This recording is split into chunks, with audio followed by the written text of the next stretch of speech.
Hello दोस्तों, आप लोग कैसे हैं? अच्छे ही होंगे। चलिए हम लोग देखते हैं आज आर डी शर्मा के बुक से एक्सरसाइज 3.4 का पार्ट टू हमने क्यों कहा, क्योंकि इस बुक में 3.4 जो है वो 2 बार दे दिया गया है, तो हम दूसरे वाले की बात कर रहे हैं। क्लास 10th का है ये। हम आज देखेंगे क्वेश्चन नंबर 12। क्वेश्चन नंबर 12 में कहा गया है, 2 इक्वेशन दिया गया है, ठीक है।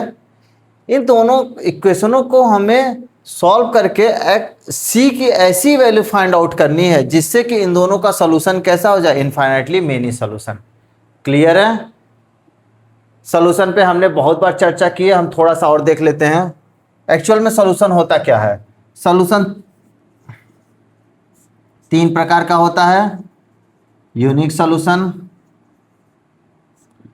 इनफाइनाइटली मेनी सॉल्यूशन और नो सॉल्यूशन। क्लियर है? 3 तरह का सॉल्यूशन होता है। इस पहले के वीडियो में हमने बहुत चर्चा किया है, थोड़ा सा देख लेते हैं हम। तो हम 2 इक्वेशन ले लेते हैं, a1x plus b1y plus c1 equals to 0, a2x plus b2y plus c2 equals to 0। अब यहाँ पे हम देख रहे हैं कोफिशिएंट से ही हमें पता चल जाता है कि सॉल्यूशन का नेचर कैसा होगा, यूनिक होगा कि इनफाइनाइटली मेनी होगा कि नो सॉल्यूशन होगा। क्लियर है? तो हम यहाँ पे लिखेंगे पहले a1/a2 is equals to b1/b2। अगर ये is not equal to b1/b2 के है तो हम बता देंगे कि इन दोनों इक्वेशनों का जो सॉल्यूशन होगा वो कैसा होगा, यूनिक होगा। तो हम फिर c1/c2 नहीं चेक करेंगे कि ये इसके इक्वल है कि नहीं है, इससे हमसे नहीं मतलब रहता है, यहीं से हम बता देते हैं। अगर ये दोनों इक्वल नहीं है तो क्लियर हो जाता है कि इन दोनों का सॉल्यूशन यूनिक ही होगा। ये हमें पता है यूनिक क्या होता है। यूनिक का मतलब होता है कि एक्स और वाई की केवल एक ही ऐसी वैल्यू होगी जिस पे ये इक्वेशन और ये इक्वेशन दोनों सेटिस्फाइड होते होंगे। इसका मतलब ये होता है कि एक्स और वाई की ढेर सारी वैल्यू है जो इस पे भी सेटिस्फाइड होंगे और इस पे भी। नो सॉल्यूशन का मतलब होगा एक्स और वाई की कोई भी वैल्यू नहीं। क्लियर है? अब ये कब होगा ये हम देखते हैं। तो जब ये दोनों बराबर हो जाएंगे,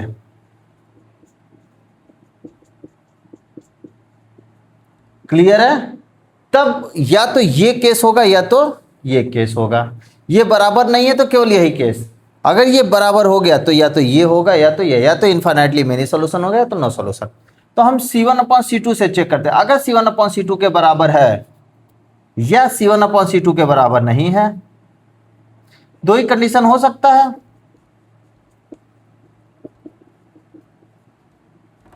या तो ये चीज आपका c1/c2 के बराबर है या तो ये c1/c2 के बराबर नहीं है, 2 ही कंडीशन हो सकता। अगर बराबर है तो इनफाइनाइटली मेनी सॉल्यूशन हो जाएगा, अगर बराबर नहीं है तो नो सॉल्यूशन हो जाएगा। क्लियर है? अब हम क्वेश्चन पे आते हैं। क्वेश्चन हमारा क्या कह रहा है?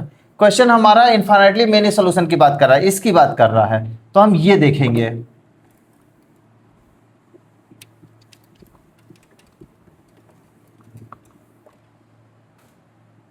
क्या कह रहा है, cx प्लस का 3y प्लस का 3 माइनस का c इक्वल्स टू 0। अगला क्या है, 12x प्लस का cy माइनस का c इक्वल्स टू 0। अब यहां से हमें a1 a2 b1 b2 c1 c2 हमें पहले तो ये देखा, क्या हमें पता करना है इनफाइनाइटली मेनी सॉल्यूशन। क्या पता करना है? Infinitely many solution. और ये क्या बता रहा है कि a1/a2 equals to b1/b2 equals to c1/c2 के बराबर होना चाहिए। तो हम पहले इसकी वैल्यू फाइंड आउट करेंगे।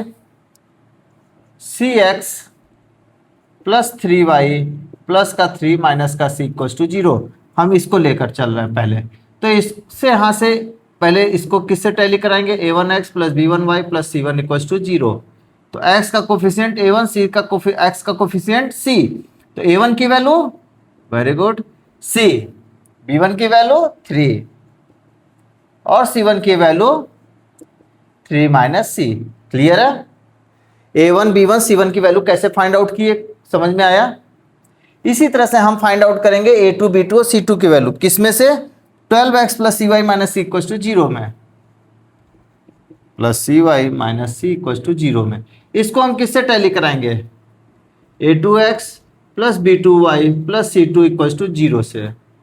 क्लियर है? तो यहाँ से A2 की वैल्यू क्या आएगी, देखिए x का कोफिशिएंट 12, x का कोफिशिएंट A2, तो A2 का मान 12। इसी तरह B2 का मान C, C2 का मान -C।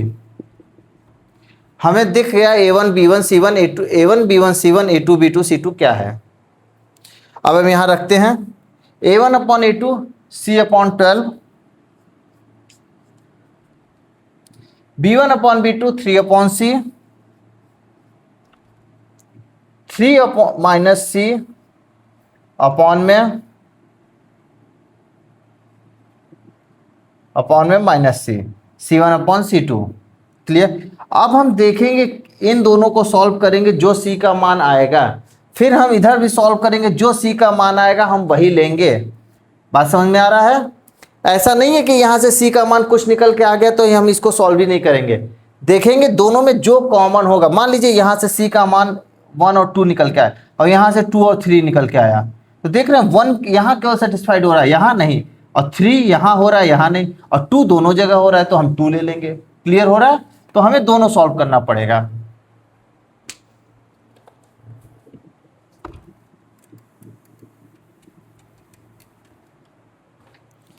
पहले हम इसको सॉल्व करते हैं। C upon 12 equal to 3 upon में C, क्रॉस मल्टीप्लाई करेंगे तो C square equal to 36, C का मान आ गया प्लस माइनस का 6। अब हम इन दोनों को सॉल्व करेंगे। 3 upon C equals to 3 minus C upon में माइनस का C। क्लियर है। 3 upon C equal to 3 minus C upon में minus C, cross multiply -3C इधर करेंगे तो इक्वल टू 3C और माइनस का C स्क्वायर, इसका इसमें कर दिए, इसका इसमें कर दिए, तो C स्क्वायर इसको इधर ले लीजिए आप, C square -3C equals to 0, तो C स्क्वायर माइनस का 6 इक्वल्स टू 0, C कॉमन लिए, C माइनस 6 इक्वल्स टू 0। अब यहाँ से पहले ये कैसे सॉल्व करते हैं, C इक्वल्स टू 0 पहले रखेंगे और फिर C माइनस 6 इक्वल्स टू 0 रखेंगे, तो यहाँ से निकल के आया 2 मान। तो आप देख रहे होंगे हमारे पास C का 4 मान निकल के आया है। क्या क्या, C का मान निकल के आया एक +6 -6, जब इसको सॉल्व किए तो C का मान निकल के आया 0 और 6। दिख रहा है। तो आप देख रहे हैं C का मान यहां से तो +6 आ रहा है और -6, और यहां से 0 और +6, इसका मतलब -6 यहां से नहीं आ रहा है और 0 यहां से नहीं आ रहा है। इसका मतलब कॉमन क्या हो गया आपका, ये, तो रिजल्ट हमारा क्या हो जाएगा, यही हो जाएगा। तो eight C equals to +6 equation has infinitely many solutions.